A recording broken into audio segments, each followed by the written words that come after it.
Doctor Chockalingam சொல்கிறார் பார்த்தீங்களா, நீங்கள் 95 ஆண்டு காலம் நோய் நொடி இல்லாமல் ஆரோக்கியமாக இருக்க வேண்டும் என்றால் எப்போதும் மகிழ்ச்சியாக நேர்மறை எண்ணங்களோடு சிரித்து கொண்டே இருங்கள். உங்கள் உறுதியாக 95 ஆண்டுகள் இதய நோய் வராது என்று நான் சொல்லலை, இதே நிபுணர் டாக்டர் சொக்கலிங்கம் சொல்கிறார். நானும் இப்போ டாக்டர்கிட்ட போனேன். டாக்டர் வலது காது ஒரு வாரமாக கேட்கவே மாட்டேன் டாக்டர்னே, நெஞ்சு வலி சரியாயிரும். அவருக்கு காது கேட்கல சார். அப்புறம் மிஷின் எடுத்து மாட்டி விட்டேன். வலது காது கேட்க மாட்டேங்குது டாக்டர். வயசு என்ன? 43 அப்படின்னு. 43 வருஷமாக நீ சொல்லி கேட்காத காது திடீர்னு நான் வந்து சொல்லியாப்பா கேட்க போகுது. வாங்க சர்பத்து சாப்பிடுவோம் சொல்லி எனக்கு ஒரு சர்பத்து சொல்லி ஈஸியாக அனுப்பிவிட்டார். இது கிடையாது சார்.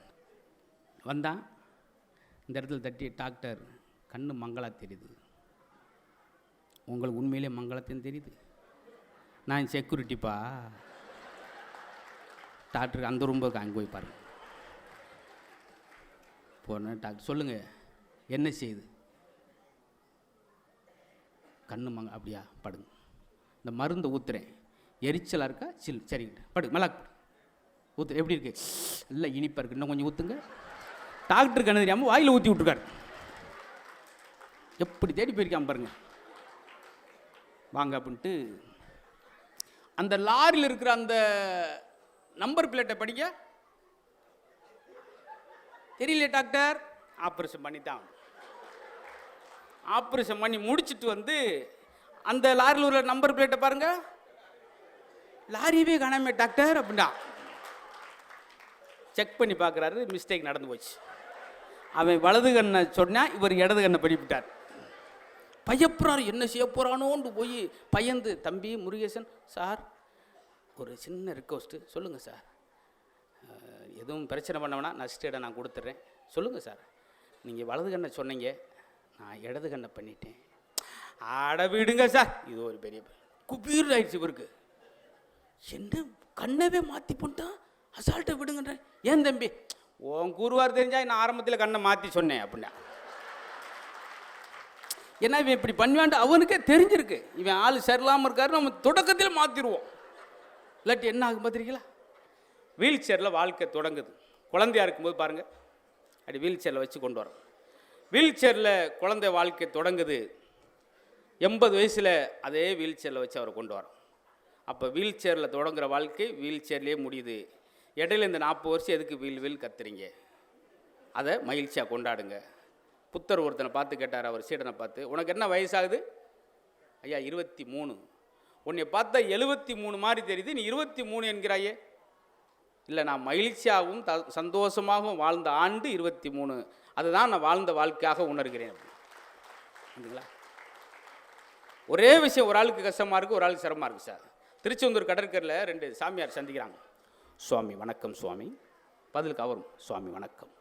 தாங்கள் எப்படி சுவாமியாக மாறினீர்கள்? அது பெரிய வேடிக்கை, கூறுங்களேன் ரசிப்போம். இளம் வயதில் கலாகலா என்று ஒரு பெண்ணை விரும்பினேன். காதல் கைகூடவில்லை, சாமியாராய் விட்டேன். என் கதை இருக்கட்டும், தாங்கள் எப்படி சுவாமியாக மாறினீர்கள்?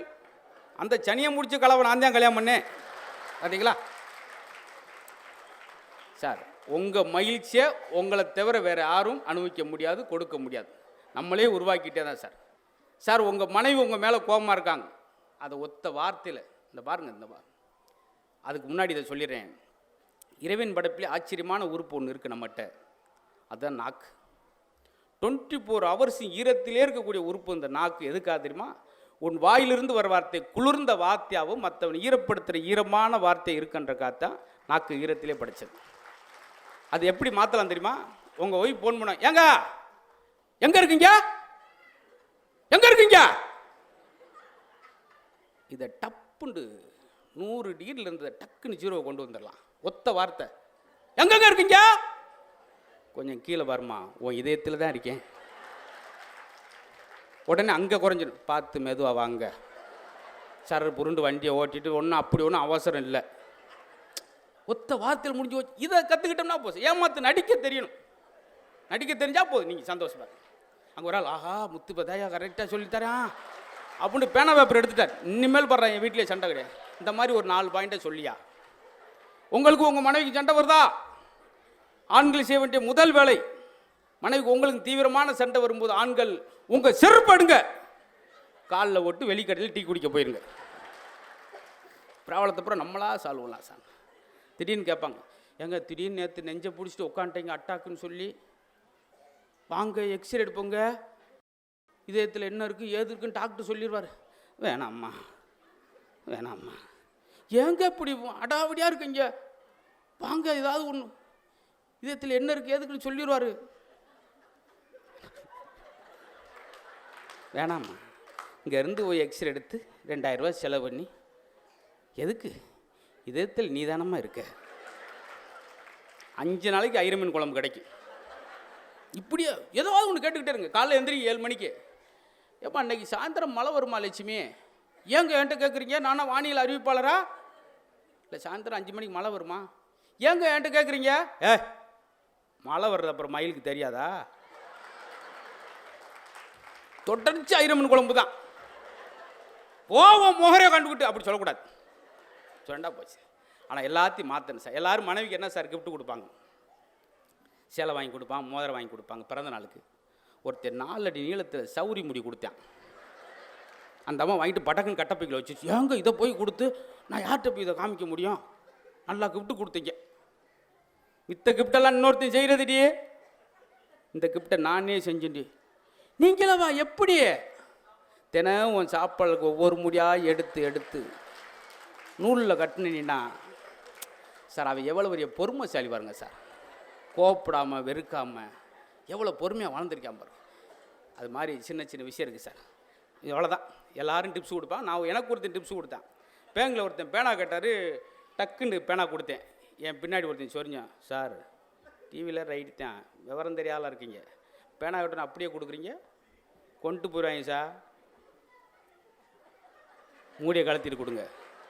பரவாயில்ல, நம்ம இவ்வளோ மேடையை பேசினாலும் ஒரு தெளிவாக இருக்கானே அப்படின்னு சொல்லி அவன் பேச்சுப்படி 13 வருஷம் அந்த கொள்கையை கடைபிடிச்சேன். மூடியை கழட்டி கழட்டி கொடுத்தேன். இன்றைக்கி என் வீட்டில் 7600 மூடி மட்டும் இருக்குது. அப்படின்னா நம்மளால் நீங்கள் லேசாக நினச்சிடாங்க சார், பிரிச்சிருவாங்க. ஒரு பேச்சாளன் யார் என்றால், வாயை பயன்படுத்தவன்லாம் பேச்சாளன் அல்ல, வார்த்தையை பயன்படுத்தவன் தான் பேச்சாளன். சார் சங்கு ஊதிட்டாங்க அப்படின்னா அது நெகட்டிவ் சார்.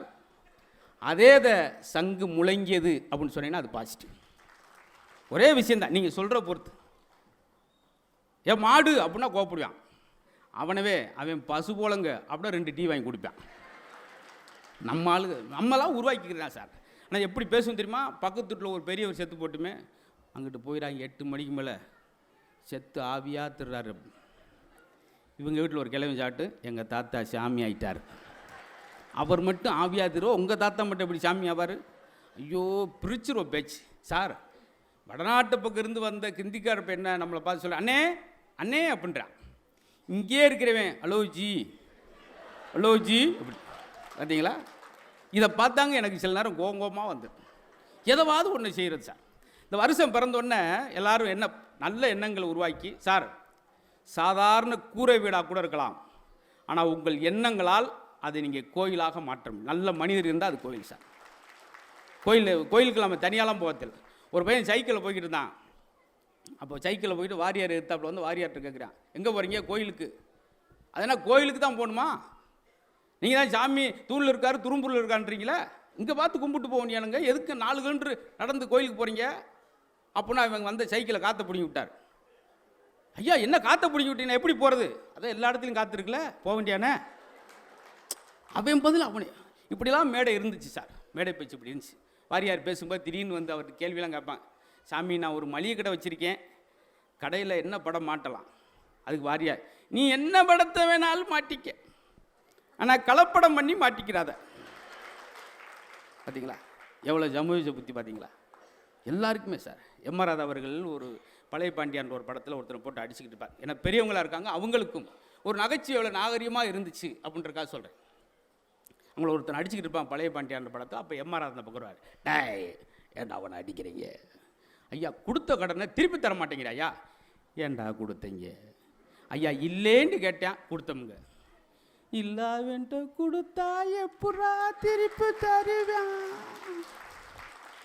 இவ்வளோ நாளாக அந்த கடன் பிரச்சனைக்கு காரணத்தை கண்டுபிடிச்சிங்களா? அவன் இல்லைன்றானே, கொடுத்தா எப்படியா திருப்பி தருவேன்? எப்படி அழகா இன்ன வரைக்கும் நம்ம கேட்கல பாருங்க. போன வாரம் பார்த்தீங்களா, ஒருத்தன் கடன் கேட்டு போய் ஆத்தாட்டியே கடன் கேட்குறியாடா அப்படின்னு சொல்லி ஓடியான்ட்டேன். பார்த்தீங்களா, ஆச்சரியமாக இருக்கும். ஹிட்லர் ரொம்ப அழகான பையன் சார், நல்ல பையன்தான். ஆனால் வளர்க்கப்பட்ட விதம், அவங்க அப்பா எனி டைம் மது போதிலே இருக்கிறவர், கடுமையான வார்த்தையை சொல்கிறவர். நல்ல ஓவியம் வரையக்கூடிய ஹிட்லர் எப்படி மாறினான்னா தான் தந்தை. அதுதான் எப்போதும் குழந்தைகள் கெட்ட வார்த்தை பேசுவதில்லை, அது பெற்றோர் கேட்ட வார்த்தையை பேசுகிறதுன்னு ஒரு வாசம் சொன்னேன். நேர்மறை என்னன்னு ஒரு வார்த்தை சொன்னேன் சார். தியாகராஜர் பாபு மாதிரி ஒரு பெரிய தமிழகத்தின் முதல் சூப்பர் ஸ்டார், தங்கத்தட்டில் சாப்பிட்டார். நிறைய விஷயம் அவரை பற்றி நீங்கள் நிறைய கேட்டிருப்பீங்க. இந்த நெகட்டிவாக பேசுகிறதுனால என்ன விளைவு, இந்த வார்த்தைக்கு என்ன வலிமை இருக்குது அப்படின்றக்காக சொல்லுவாங்க. காலைல 10 மணிக்கு ஒரு ஷூட்டிங் சார், வால்மீகின்னு ஒரு படம். அந்த வால்மீகி படத்தோட கேரக்டர் பார்த்தீங்கன்னா அவன் கெட்ட சிவன் ஜெயிலுக்கு போய் இப்படி இருப்பான். அந்த கதை, அதனுடைய பூஜை நடக்குது. முதல் நாள் 10 மணிக்கு பூஜையில் அவர் பேசுகிற முதல் வசனம், தமிழ் சினிமாவின் முதல் சூப்பர் ஸ்டார் பேசுகிற வசனம், நான் ஜெயிலுக்கு போக போகிறேன். அதே போல் 4 மணிக்கு ஜெயிலுக்கு போனார் சார். அதோடு அவர் சாம்ராஜ்யமே முடிஞ்சது. அந்த வார்த்தையுடைய வலிமையை பாருங்கள் சார். அதனால தான் அன்புக்குரிய பெற்றோர்களே, தாய் குலங்களே, உங்கள் குழந்தைகளே, நீங்கள் ஒரு கோபத்தில் கூட விளங்காமல் போயிடுவேன், நாசமாக போயிடுற வார்த்தையை நீங்கள் உதிர்க்கக்கூடாது.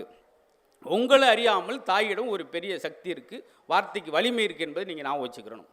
ராமசாமி அப்படின்னு சொல்லி, கே.ஆர். ராமசாமி சொல்லி மிகச்சிறந்த பாடகர். அவரை ஒரு பாட்டு வலுக்கட்டாயமாக பாடினார். எல்லோரும் வேணாம்னு சொன்னாங்க ப்ரொடியூசர்லாம். பாட மாட்டேன், இனி நான் பாட மாட்டேன்.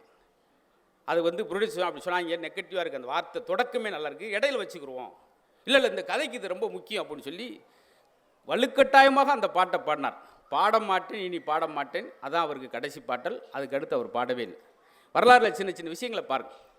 டி.எம். சௌந்தரராஜன் மாதிரி பெரிய உச்சத்தில் இருந்த பாடகர் யாரும் கிடையாது. அவர் ஒருதலை ராகத்தில் அவர் பாடினது, என் கதை முடியும் நேரம் இது, நான் ஒரு ராசியில்லா ராஜா. பார்த்தீங்களா, ஒரு ஆளுடைய சோகத்தை சொல்கிறேன், கெக்குன்னு சிரிச்சுக்கிட்டு இருக்காரு. இதுலேருந்து என்ன தெரியுதுன்னா, மதுரமுத்து என்ன சொன்னாலும் அது ஜோக்குன்ற மாதிரி ஆகிப்போச்சு. நானாக ஃபீல் பண்ணி இன்றைக்கி ஒரு ஒரு புதிய முயற்சியில் சிந்தனையாக பேசணும்னு பேசுகிறேன். அதுக்கும் சிரிக்கிறார், செத்து உருண்டுருக்காரு. அப்படி சூப்பர் சார், செத்து எப்படி உருண்டிருக்கான் பாரு. முன்னாலாம் 10 ரூபா இருந்தா சார் 10 பேர் சாப்பிட்லாம். அன்றைக்கி ஒரு ஹோட்டலில் எட்டி பார்த்தேன், 80 ரூபா பில் போட்டாங்க சார். நானாவது எட்டி பார்த்தேன், என் பக்கத்தில் எனக்கு 150 ரூபா. அவன் கொஞ்சம் மோந்து பார்த்துட்டான் அப்படின்னு. ஆரோக்கியத்தை பற்றி சொல்லும்போது, அன்றைக்கெல்லாம் பெண்கள் மேனுவல் ஒர்க்கு சார். எங்கள் அப்பத்தான் 124 வயசு இருந்தாங்க, 124 வயசு. இந்த ஆட்டு உரல் என்னைக்கு வீட்டை விட்டு வெளியே போச்சோ, இந்த உடல் மருத்துவமனைக்கு போயிடுச்சு. எங்கள் அப்பத்தா மதுரை திருமங்கலத்தில் இறக்கும்போது 124 வயசு. என்ன காரணம்னு சொல்லணும், இன்றைக்கி உள்ள இளைய தலைமுறை தெரிஞ்சுக்கிறதுக்காக சொல்கிறேன். பெண்கள் அவங்க ஒரு நாள் கூட மிஷின் பார்த்ததே கிடையாது. இந்த நீங்கள் வேக்கம் கிளர் ஏதோ சொல்கிறீங்களா, அது கிடையாது. காலைல 3:30 மணிக்கு ஒரு சின்ன 1/2 அடி விளக்கமாக எடுப்பாங்க. கீழே குனிஞ்சு கூட்டிக்கிட்டே போனாங்கன்னா பக்கத்து தெருவுக்கு போயிடுவாங்க. அங்கே ஒருத்தன் சைக்கிள் ஏற்றிட்டு வந்து மறுபடியும் விட்டுட்டு போவேன். 5 ஆளுக்கு இங்கிட்டு கூட்டிக்கிட்டே போய் பஸ் ஸ்டாண்டு பக்கம் போயிடுவாங்க. மறுபடியும் அவந்திக்கிட்டு விட்டு போவேன். ஏன்னு சொல்கிறேன்னா சார், வியர்வையை சேமிக்கிறவன் வியாதியை சேமிக்கிறான். 124 வயசுன்னு சொல்கிறோமே, எதனால் சார்? இந்த வேர்வை வெளியே வந்துக்கிட்டே இருக்கேன் சார். டாக்டரே சொல்கிறார்ல, நல்லா வேகமாக நடங்க. இக்கிகாய் அப்படின்றது மிகச்சிறந்த ஒரு புத்தகம் சார், ஜப்பானிய புத்தகம். சிறந்த சுய முன்னேற்றத்துக்கான புத்தகம் அதான். எல்லா நாட்டுகளுக்கும் ரொம்ப பிரசித்தி பெற்ற இக்கிகாய்ன்ற ஒரு புத்தகம். அதில் தான் 94 வயசு வரைக்கும் ஒரு தீவில் ஆரோக்கியமாக இருக்காங்க. 70 வயசில் குழந்தை பெற்றுக்கிறாங்க. அதுக்கு காரணம் என்னன்னா, ஜப்பானியை நடக்க மாட்டான், நடக்காமல் கொஞ்சம் வேகமாக ஓடுவேன். நீங்கள் பாருங்கள், நாட்டில் ட்ரெயினுக்கூட போய் நடந்துக்கிட்டே இருப்பேன். புத்தகங்களோடு நீங்கள் வாசிப்பதும், நல்ல இசை, மெல்லிசான இசையை கேட்பதும், கண்ணில் தண்ணி வர அளவுக்கு குலுங்கி சிரிப்பதும் உங்களுக்கு வாழ்நாளில் 5 ஆண்டுகளை நீட்டுகிறது. நான் வெறுமனே இங்கே பேசுகிறோம், நகைச்சுவாக பேசுகிறோன்றத யாரும் வீண் நினச்சிட வேணாம். கவி பேரசு தான் சொல்கிறார், எந்தெந்த வீட்டு திண்ணையெல்லாம் சிரிப்பொலி கேட்கிறதோ அந்த வீட்டு திண்ணையில் மரணம் உட்கார்வதே இல்லை. உன்னுடைய சிரிப்பின் நீளம் எவ்வளவோ அதுதான் உன்னுடைய ஆயுளின் நீளம். நீ ஒவ்வொரு முறை சிரிக்கும் போதும் உன் சவப்பட்டியிலிருந்து ஒரு ஆணி கழட்டப்படுகிறது. வாழ்க்கை பூட்டியே கிடக்குது, அது சிரிப்பு சத்தம் கேட்டால் மட்டும் திறந்துகிறது. பார்த்தீங்களா? நம்மாழ்வார் சொல்கிறார் சார், உலகத்திலே சிறந்த நீர் 2 தான். ஒன்று கண்ணீர், இன்னொன்று உமிழ்நீர். இந்த உமிழ்நீர் வந்து எல்லா புண்களையும் ஆற்றக்கூடிய அற்புதமான விஷயம். நல்லா ஊறுகாய் பார்த்துட்டு தயிர் சாதம் சாப்பிடுவாங்க பார்த்தீங்களா, உமிழோடு சாப்பிடுவாங்க. உமிழோடு சாப்பிட்றவனுக்கு சுகர் வந்ததா வரலாறே கிடையாது சார். அது இல்லாதனால தான் இன்றைக்கி சிக்கல். இந்த உமிழ் பாருங்கள், ஏதாவது ஒரு யானை, ஒரு நாய்க்குட்டி, ஒரு பூனைக்குட்டியை பாருங்களேன், அது புண்ணை அதே நாவால் நக்கி ஆற வைக்கும். அதனால தான் சொன்னது சார். ரசிப்பதில் எதில் புத்தகத்தில் வெறுமனே எல்லா செய்தியும் படி. கைக்கூ கவிதை வள்ளுவர் தான் முதல் கைக்கூ எழுதினவர், 1.25 அடியில். அதில் இருக்குது சார் கைக்கூ கவிதை படிங்க, அவ்வளோ அழகான கட்சி. காற்றால் கற்பமானது பலூன்,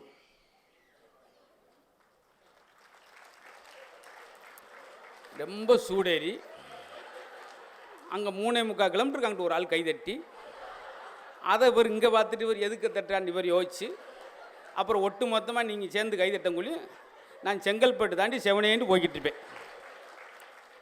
என்ன காற்றால், அது நீங்கள் ரொம்ப சொன்னாதான் கேட்க மாட்டேங்கன்னு சுருக்கி சொன்னேன், அதுக்கும் சுருக்கிட்டீங்க. முன்னாலாம் நாங்கள் தம்பியெல்லாம் அசத்து பேரில் பார்க்கும்போது நீளமாக நகைச்சி சொல்லுவோம். இப்போல்லாம் கேட்குற நேரம் கிடையாது, எந்திரிச்சிடறேன். அன்றைக்கெலாம் பேசியிருக்கேன், முன்னுக்கு ஒருத்தர் யூடியூப் பார்த்துக்கிட்டே இருக்கேன், என்ன இந்த ஜோக்கை விட்டுட்டீங்க பாருங்க, அதை தாண்டா நேரடியாக சொல்லிக்கிட்டு இருக்கேன். இப்போ எல்லாமே நானும் கைக்கும் நகைச்சியாக சொல்ல ஆரம்பிச்சிட்டேன். எங்கள் தாத்தா பொசுக்குன்னு போயிட்டாரா, அப்புறம் பொசிக்கிட்டோம், இந்த மீட்டருக்குள்ளே தான் இப்போ சொல்கிறேன். அப்படி இருந்தால் அப்படி ஆகிடும். ஆக நேர்மறை என்னை குழந்தைக்கு சார் நான் ஒரு விஷயம் சொன்னேன், எப்படி பாசிட்டிவான விஷயத்தை உருவாக்கிக்கிறேன் சார் நெகட்டிவ்க்குள்ளே. கொரோனா வந்துருச்சு, எல்லாம் அவதிப்பட்டீங்களே. இந்த இடத்துல ஒரு விஷயத்தை சொல்கிறேன், அதில் ஒருத்தர் எனக்கு ரொம்ப பிடிச்சிச்சு, நீங்கள் கைதிட்ட போகிறீங்க. கொத்தா மடிறான் சார். இங்கே 400 500 எந்த நியூஸ் போட்டாலும், எந்த டிவியில் போட்டாலும் 400 800 500 பேரா கூட்டிக்கிட்டே இருக்கு, பாடியாக கிடக்கு. அதில் ஒருத்தன் இந்த ஆளுக்கு மெசேஜ் பண்ணுறான், ஊரெல்லாம் பரவுது கொரோனா, நான் உன் கனவுல வர்றேனா. இவனை எனக்கு ரொம்ப பிடிச்சிச்சு சார். எதை பற்றி அவன் கவலைப்படல பார்த்தீங்களா. இது மாதிரி நம்ம ஒவ்வொரு நாளையும் ரசிக்கணும் சார். ஒவ்வொரு நாளையும் ஒவ்வொரு மணித்துளியும் ரசித்து வாழ்வனுக்கு தான் இந்த உலகம் சொந்தம் சார். நாளை நாள் நம்ம ஒரு காலத்தில் பெரியவங்க சொல்லுவாங்க தெரியுமா, நேற்று இருந்தவன் இன்னைக்கு இல்லை, இன்னைக்கு இருந்தவன் நாளைக்கு இல்லை. அதெல்லாம் அன்னைக்கு. இன்னைக்கு நைட்டில் இருந்தவன் பகல் இல்லை. நேற்று என் கூட தான் மாப்பிள்ள 11 மணிக்கு 2 புரோட்டா சாப்பிட்டு வந்து படுத்தேன், 12:45 அப்படின்னா டப்புண்டு நெஞ்சடிச்சு பார்த்தீங்களா, ரொம்ப சுருங்கிடுச்சு சார். அதுக்காகத்தான் சொல்கிறது, வாழ்க்கை விசாலமாக்கணும்னா அந்த உலகம் எப்படி விரிந்ததோ நம்ம இதயத்தையும் பெருசாக. 5 பெற்றால் அரசனும் ஆண்டி, இவன் அதை நினச்சிக்கிட்டு இருக்கேன். அதுக்கு என்ன விளக்கம்? ஒழுக்கம்லா மனைவி, பேச்சு கேட்காத குழந்தை, துரோகம் செய்யும் சகோதரன், ஆடம்பர அப்பா, அப்படி சொல்லி 5 பெற்றால் அரசனும் ஆண்டியாவான். இதுக்கு தெரியுதா? பார்த்தீங்களா? கல்லை கண்டா நாயக்கானா, நாயை கண்டா கள்ளக்கானா. அந்த பழமொழியில் விட்டுனா இந்த பழமொழியில் இப்போ ஸ்கோப் பண்ண போகிறேன். எதுக்கு அதை சொன்னால், நீங்கள் கோயிலில் போய் பெருமாளா கல்லாக பார்க்காம அதை கதாநாயகனா கல்லை கண்டா நாயகனை காணாம். அதை நாயகனாக பார்த்தீங்கன்னா அங்கே கல் தெரியாது. ஒவ்வொன்றுக்கும் ஒன்று சொல்லியிருக்காங்க. நம்ம கால மாற்றத்தை எல்லாத்தையும் மாற்றிட்டோம் சார். ஆனால் இந்த புத்தகம் தான் சரியானவற்றை சொல்லித்தரும். எவன் ஒருவன் புண்பட்டவனோ அவன் தான் பண்பட்டவனாக மாற முடியும் அப்படின்றதுக்கு, துளையை தாங்குகிற மூங்கில் தான் புல்லாங்குழலாக மாறும். ஒவ்வொரு ஓட்டையாக போனந்தட்டிக்கு அமைதியாக இருக்கும். அவசரப்பட்டு உடஞ்சின்னா விறகுக்கு போயிடும். உளியோட வலியை தாங்குகிற கற்கள் தான் ஆலயத்துக்குள்ளே கோயிலாக கருவறைக்குள்ளே போகும். உடஞ்சி போகிறது இங்கே போயிடும் மாதிரி. எங்கள் அப்பா இருக்கும்போதே கணக்கு வாத்தியார் என்னை அடிச்சிட்டார். எங்கள் அப்பா என்னை இது வரைக்கும் அடித்தார், அவருக்கே சங்கடம். ஆனால் வாத்தியார் அடித்தாருன்னு நாங்கள் அன்றைக்கி வருத்தப்பட்டோம். அந்த ஒவ்வொரு அடியும் தான் இன்றைக்கி நின்று ஒரு இதில் சிறப்பு விருந்து நான் கூப்பிட்றது வந்துருக்கு பார்த்தீங்களா. ஆனால் இன்றைக்குள்ள மாணவருக்கு அது ஒரு அவமானமாக நினைக்கிறாங்க பார்த்துருக்கீங்களா. அதுவும் இங்கே தான் நடந்துச்சு. அதையும் கூட அந்த கதையும் சொல்லிடுறேன். ஒரு பிடி வாத்தியார் திட்டான்றக்கா அவங்க அப்பாவுக்கு ஃபோன் பண்ணி அந்த ஆசிரியரை பஸ் ஸ்டாண்ட்லேயே அடித்த சம்பவம் இங்கே தான் நடந்துச்சு சார். அசையும் சொத்தாக இருந்தாலும், அது அசையாத சொத்தாக இருந்தாலும், இந்த உடம்பு அசைகிற வரைக்கும் தான் சார் அந்த சொத்து நம்மளுக்கு. அதை வச்சுக்கிட்டு நம்ம ஒவ்வொரு ஆளும் என்னென்ன பேசுகிறோம் பார்த்தீங்களா சார். ஒரு கோழி எப்படி சார் சொல்லுவோம், சார் என்ன வெட்டைக்கோழினே முட்டை கோழினே என்னே ஊற்ற தேவையில்லை, இளங்கு 3 கிலோ இருக்கும் முட்டை கோழி அப்படின்னு சொல்லி ஒரு கோழி அறிமுகப்படுத்துகிறோம். ஒரு ஆட்டுக்குட்டி எப்படி அறிமுகப்படுத்தும், ஏன்னா இளம் ஆடுனே 17 கிலோ கொழுப்பே கிடையாது. மனுஷனை எப்படி அறிமுகப்படுத்துவோம், என்ன முனியாண்டினே 53 கிலோண்ணே நெஞ்செலும்பு நல்லா இருக்கும்னே, சுவரொட்டிலாம் சூப்பராக இருக்கும்னே, அப்படியா சொல்லி அறிமுகப்படுத்துவோம். 6 அடி உயரம் இருந்தால் கூட சிரிக்காத மகனுச்சுன்னா அவன் ஒரு உம்னா மூஞ்சிங்க. பாருங்களேன், எல்லா இடத்துலையும் மேடையில் அழகுக்காக வைக்கிறது பூக்களத்தான் வைக்கிறாங்க. எதுக்கு? ஏன் எல்லாருக்கும் பூக்களை பார்த்தோன்னு பிடிக்கிறான்? சிரித்து கொண்டே இருப்பதனால் பூக்களை எல்லோருக்கும் பிடிக்கிறது. நீங்களும் சிரித்து கொண்டே இருங்கள், மக்கள் சிரிக்க வைக்கும். பாருங்கள், உங்கள் மூலம் பார்த்தோம். நீங்கள்லாம் யாரும் நான் முடிக்கலாம்னு நினச்சா கூட யாராவது 2-3 பேர் எந்திரிச்சா தான் நான் காரணம் சொல்ல முடியும். அருண் சார்ட்டு அவங்ககிட்ட என்ன சொல்லுவேன், சார் கொஞ்சம் ஆள் கலையிறாங்க முடிச்சிடவா அப்படின்ட்டாங்க. இங்கே நான் சொல்ல முடியுமா? பேசுங்க, அதான் உட்காந்துருக்காங்களா சார். திருச்செந்தூரில் மார்கழி மாதம் அந்த மண்டபத்துக்கு என்னுடைய பட்டிமன்றம் நடக்குது. குளிர், நல்ல குளிர் கூட கூட கொஞ்சமாக போயிட்டாங்க. ஒரு 13 பேர் போகல. மணி 3:15 ஆச்சு நடிச்சாமா. நான் அதுக்கு மேலே என்னால் முடியலை.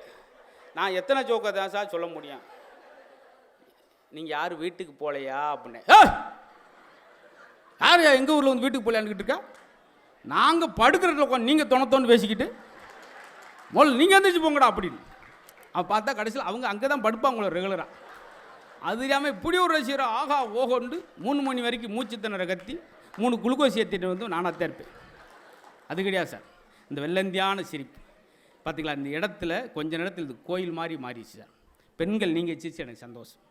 ஏன்னா பெண்கள் 17 சீரியல் பார்த்து தேம்பி தேம்பி அழுகிற கோஷ்டி. நீங்கள் இன்றைக்கி சிரிச்சல் எனக்கு ஒரு ஆனந்தம். ஏன்னா உங்களை சிரிக்க வைக்கிறதுக்கு பெரும்பாடு. ஆனால் நீங்கள் சிரிச்சல், ஏன்னா பெண்களுக்கு பொன்னகை விட புன்னகை தான் அழகு. எப்படி இருக்கு பார்த்தீங்களா சிரிக்கும்போது? 1/2 மணி நேரம் சீரியல் பார்க்க அரைக்கில் முறுக்க காலி ஒன்றுது. அன்றைக்கி ஒரு வீட்டுக்கு போயிருக்கேன். அந்த அம்மா என்னை சாப்பிட்டு சொல்லிச்சு. பின்னங்கால் பெட்டரைக்கு ஓட்டியாந்தேன். சாப்பிட்டு சொல்லிச்சு. அப்படி ஒரு குரல், சாப்பிட்டு போங்க தம்பி அப்படின்னு மட்டாண்டு கொல்லப்பக்கம் குதிச்சு ஓட்டியாந்தேன். கொல்லப்பக்கம் அவங்க அந்த அம்மாவோட வீட்டுக்கார் இருந்தார். என்னது பேதக்குள்ளையும் கிளம்பிட்டீங்க, சாப்பிட்டு போனியானப்பா அப்படின்றார். உன் வீட்டை சாப்பிட்டா நான் போயிடுவோம் போலையா? என்ன தின குடும்பமாக குழப்பமாய்யா? என்னப்பான்றது அந்த அம்மா. இவர் சாப்பிட்டு போனியானே. இதை பார்த்தேன் பெரியவங்க காலம் மாற்றம். அதுங்களா எல்லாமே அன்றைக்கி தமிழ் படங்கள்லாம் ஏன் அவ்வளோ அழகாக ரசித்தாங்க? தமிழ் படத்தில் வசனங்களே அழகாக இருக்கும். பார்த்தீங்களா? படகோட்டியில் எல்லா மீனவரையும் அழைச்சிக்கிட்டு நம்பியார் வீட்டுக்கு வருவார். ஏன்னா சொத்து பத்திரத்தை அப்புறம் வாங்கி வச்சுருப்பார். மாணிக்கம் எங்கே வந்து என்ன பேசுகிற? அதுக்கு மக்கள்கிட்ட அவங்க அறியாமல் பேசுகிறேன். ஏன் இடத்துல வந்து என்ன பற்றியே பேசுறியா? நீதியை பேச இதமாக தேவை. எங்கே வேணாலும் பேசலாம், எப்படி வேணாலும் பேசலாம். இப்படிலாம் கேட்ட மக்கள் இன்றைக்கி எல்லாமே மாறிடுச்சே அப்படின்னு வேதனைப்படுறப்ப புத்தகங்கள். சார், நீங்கள் ஒரு இன்ஜினியரிடம் பேசினால் நீங்கள் இன்ஜினியர் ஆக முடியாது. ஒரு மருத்துவரிடம் பேசினால் நீங்கள் மருத்துவராக முடியாது. புத்தகத்திடம் பேசினால் நீங்கள் எல்லாமே ஆக முடியும். அப்படி என்பதா உண்மை. உயிருள்ள மனிதனை நண்பனாக பெற விட உயிரற்ற புத்தகத்தோடு பேசி பாருங்கள் சார். ஒவ்வொரு பக்கத்துக்கு என் தம்பி சொன்ன மாதிரி துப்பாக்கியிலிருந்து வரும் தோட்டா ஒரு முறை தான் வெடிக்கும். புத்தகத்தில் ஒவ்வொரு பக்கத்திலும் வெடிக்கும். உங்கள் குழந்தைகளுக்கு படிக்க சொல்லிக் கொடுங்கள், வாசிக்க கற்றுக் கொடுங்கள். புத்தகத்தை வாசிக்காமல் அதை நேசிக்கவும் நல்லா யோசிக்கவும். இது மாதிரி ஒரு பெரிய உலகத்தவே மாற்றக்கூடிய பெரிய ஆயுதம் புத்தகம் என்று சொல்லி ஜூலியஸ் சீசர் சொல்கிறாரு. பிறருக்கு கொடுக்கக்கூடிய அழகான பரிசு எது என்றால் அதுதான் புத்தகம் என்று சொல்லி, சார் சிரிப்புக்கு எவன் நேரம் ஒதுக்கலையோ அவன் மருத்துவருக்கு நேரம் ஒதுக்கிறான். ஏன் ஓங்கி கைதட்டுறா தெரியுமா? ஏற்கனவே யூடியூப்பில் இதை பார்த்துட்டார். போட்டாண்டா, இங்கேயும் இதை போட்டாண்டார். எல்லாமே இருக்குது. நம்ம எதை சொல்லணும் இருந்தாலும் நான் சங்கடப்பட்டு இருக்கா சிரிக்கிறார். அன்றைக்கெல்லாம் பார்த்து முன் சீட்டில் பெரிய அதிகாரிலாம் இருக்கீங்க, அழகாக சிரிக்கிறீங்க. இதான் சார், இதான் பேசுகிற ஆளுக்கு. எனக்கோ தம்பி முத்துக்கோ முன் சீட்டில் இருக்கிறவங்க ரொம்ப அவசியம். அன்றைக்கு ஒரு ஆள் கோட்டை போட்டு வர்றப்போ உட்காந்தார். 78 ஜோக்கு பின்னி எடுக்கிறேன். அசையிலே அவர் அப்படியே தான் இருந்தார். நான் தான் பதறி விடவெடுத்து நான் 4 லிட்டர் தண்ணியை குடிச்சிட்டு மறுபடியும் 33 ஜோக்கு. நான் நினச்சேன் பேச 100 நாள் வேலைக்கு போயிடுவோம், இது நீ லாய்க்கப்படாது போல. ஏன்னா 100 நாள் வேலை ரொம்ப இருக்கிறதுலே ஈஸி. நாளைக்கு புதன்கிழமை போகிற கிளவி 2, சாயந்தரம் 7 மணிக்கு போகிறது ஒரு 3 கிளவி. ஹேண்ட்பேக்கை போட்டுட்டு போங்க. போய் புள்ள முழுசாக பிடிங்கிறாதுங்க. மேலாப்பில் பிடிங்கிட்டு டயர்டாக இருக்கடி வேப்ப மரத்தில் உட்காருங்க. பிரசண்ட நாள் வடை வாங்கிட்டு வர சொல்லிடியே. எக்கா அவன் வடை இல்லைன்றான், அடுத்த வருஷம் அவனுக்கு ஓட்டு போடாங்கடி.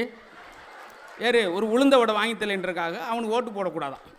அது மாதிரி 100 நாள் வேலை போயெல்லாம் முடிவண்ணேன். அப்படி உட்காந்துருக்கார் வெறப்பா.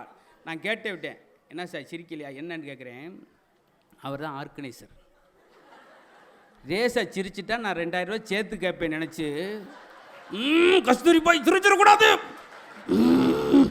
அப்படின்னு ரெஸ்ட் ரூமில் போய் சிரிச்சிட்டு வந்து உட்காந்தார். அங்கே போய் ஆஹா சூப்பர் அப்படின்னு ஏன் அது நேரில் சிரிச்சாண்ணா சார் எப்படி அழுத்தப்பட்ட நிலக்கரி இறுகிரி வைரமாக மாறுதோ அடக்கப்பட்ட சிரிப்பும் இறுகிரி நோயாக மாறும். உடனே வெளிப்படுத்தணும்.